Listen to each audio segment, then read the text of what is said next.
Hello, I've been making a few changes to this quad that I built last week just to see what effect they have on the camera stability and such.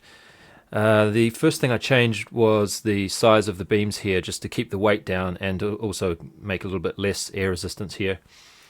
Previously I was using these 15mm square beams, and I changed those to 10mm square because it was extremely sturdy before, and it's still extremely sturdy.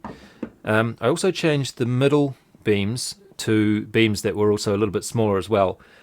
However, when I did that, it introduced a little bit of flexing, and I thought that the flexing was probably going to be okay. It didn't seem like too much. But then I started having a lot of problems with stability, which turned out to be this thing here, which I'll get to in a minute. But at the time I thought they were to do with flexing of the middle, so I added this beam back on here, which is the large one that I had in there originally. So now it's super rigid in the middle. Anyway, so I also put on this thing here as a mount for the camera and the battery. So this is the so-called this is the clean section. And what I've been doing up to this point is trying to get the dirty section as clean as possible. So I know about balancing props and everything, but balancing props is not the point of this exercise. I wanted to see how this cork affected things and see how much the wood could soak up vibrations on its own. Because I know that if you balance props, you're going to get smoother video, and I know that if you put something like this on here, you're going to get smoother video and so on. So what I've been trying to do, in fact, let me show you about these props here and why I was saying that it defeats the purpose of having them balanced for this experiment. Not only are they not balanced, but they don't even sit on these motor shafts properly. How about that, hey? So you don't need to tell me about balancing props. I've watched literally hundreds of videos on YouTube about quadcopters, and you can't watch more than a handful of them without hearing about balancing props over and over again. So trust me, I've heard about it. Anyway, so this thing on here, I've seen a few people using this kind of arrangement, and one in particular that sticks in my mind was the guy Daniel from the RC Test Flight channel, not Flight Test. And the reason that sticks in my mind is because he explains it very well, and he goes over the steps to make one of these, and he actually sells a nice kind of thing like this, carbon fiber one and everything. So I'll put a link to his video in the description where I saw this. Anyway, so the idea is that this provides some, the braided wire here is a little bit bendy, but it also soaks up some of the energy of the movement. And to offset that, or to support it a little bit, you can put rubber bands around here just to keep it a little bit higher up, so that it's not, when you put the battery in the camera and the gimbal and everything, it gets quite heavy. So it pulls down. The quad is upside down, so this is down. So it pulls down, but you don't want it to be pulling these wires taut. You want the wires to be a little bit sort of relaxed. So for that reason, I've put these rubber bands on here, and I can stretch them like that, or add, 2 or 3 of them as necessary. And this is a pretty good idea, and the reason it's a good idea is because you have a full 6 degrees of freedom movement of this thing. So you've got front to back, left to right, up and down like this, and then you also have yaw and pitch a little bit and roll. So you have the 6 degrees of freedom, and you also get that with the rubber ball sort of mounting systems, but this gives you a lot more range of movement distance wise. So I think this is a really good idea. I had always intended to try this, of course. I guess I neglected to mention that in my past videos, which is why I got all those comments about balancing props and using dirty sections or whatever. So this is what I had, and it didn't work out very well for me, unfortunately, and I think the reason may be that the wires I have here are very soft. Just looking at Daniel's video again, I see the wiring he's used is a lot thicker. So these wires, I'm not really sure what these wires are for, but you can see that each, actually you can't really see it very well in the video, but each one of these braids is very, very small. It looks like one braid. In the video there you can only see what looks like about 1, 2, 3, 4, 7 or 8 braids going around, but each one of those is actually braided as well, if you know what I mean. So the braids, the actual individual wire strands on here are very, very small, which makes it very soft. So I think that was my downfall, because when I put all this together and I started flying it the first time, I just tried it inside my room a little bit, and it was just terrible. It was, it was all over the place. I could just barely get it off the ground before I had to land it again. And it seemed to me at the time that maybe the IMU was a little bit funny, so I made sure that was tightly onto there, and that's when I started worrying that maybe the frame was flexing too much, and I put this back on, and then I tried foam tape instead of screws to hold the IMU on there, and I tried a whole bunch of things, and I got it to a point where it seemed like it might be okay, but there was still one strange problem, and that was that every couple of seconds or so, when I'm just trying to hover, it would go up quite suddenly or down quite suddenly. The left and right, the other movements were mostly okay, but the throttle just seemed to be crazily going up and down every now and then. Not too sure why that's even possible, because I thought that the flight controller, all it does is like handle the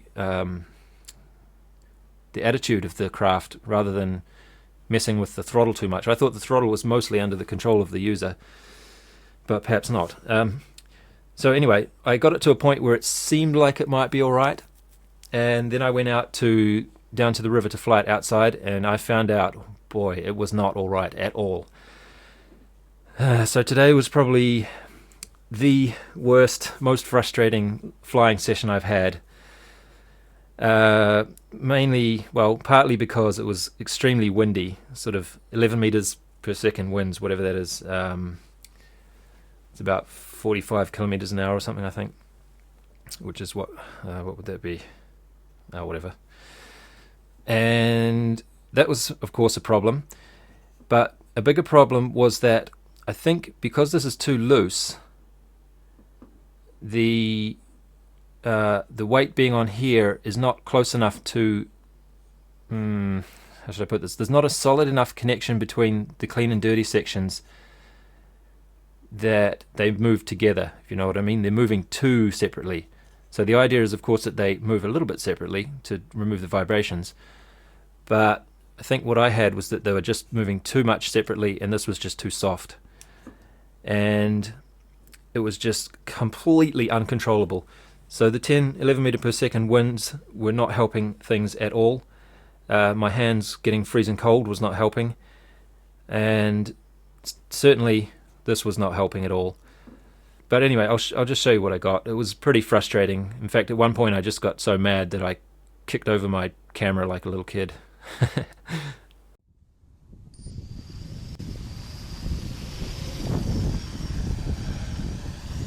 About 90% of the movements you're seeing here are completely unintentional. All I'm trying to do is hover in one spot in front of the camera.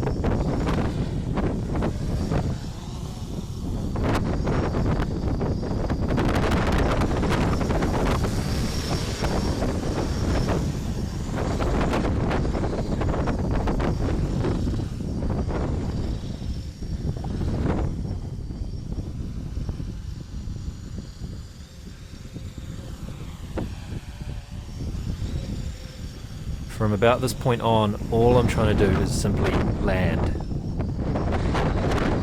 Well, I guess on the bright side it provides a pretty good workout for the gimbal.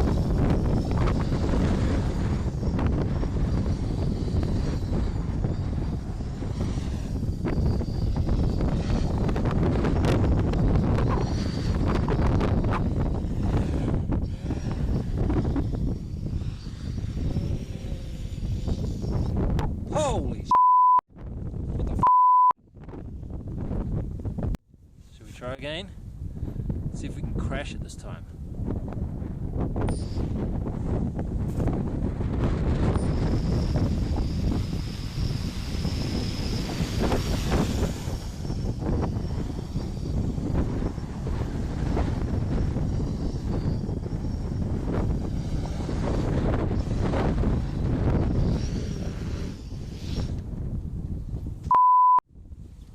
What the hell is wrong?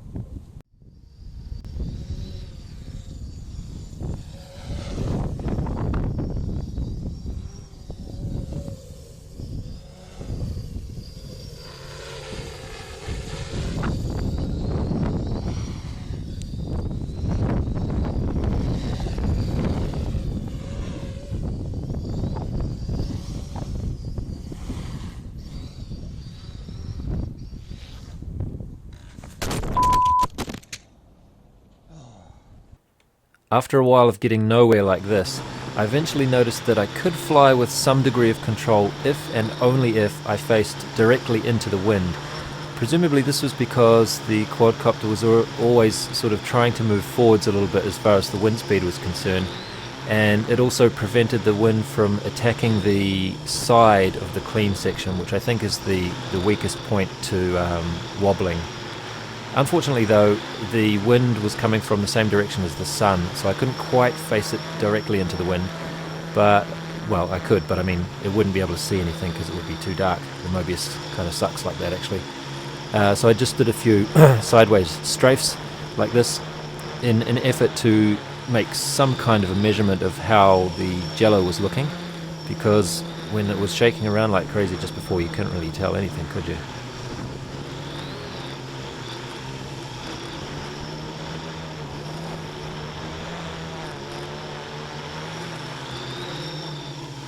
So as you can see, there's still some jello there, but the clean section, dirty section thing is doing its job reasonably well, and it's a marked improvement on what it was last time when I had the gimbal attached directly to the frame.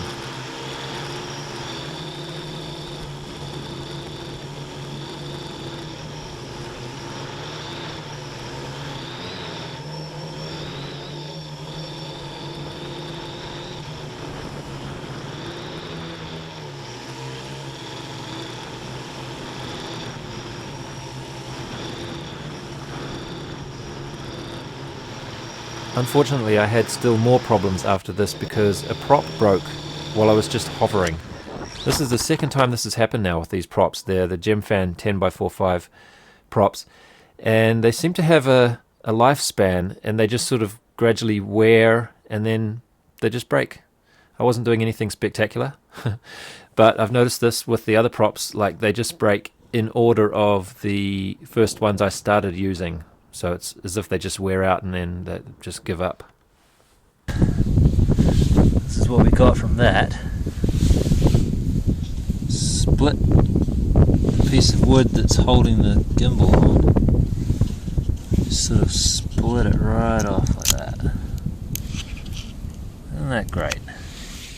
I still had one battery left, and I wanted to find out if the problem was due to the IMU positioning or if it was due to this bendy wire clean and dirty section thing. So I removed the gimbal completely and I fastened the clean and dirty sections together. As you can see here, they're just jammed. This big battery is jammed in between them. And, well, what do you know, it flies just fine.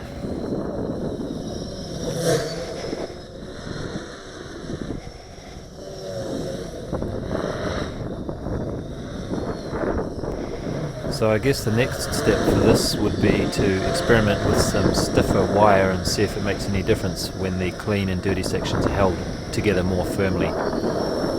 But anyway, until next time, thanks for watching.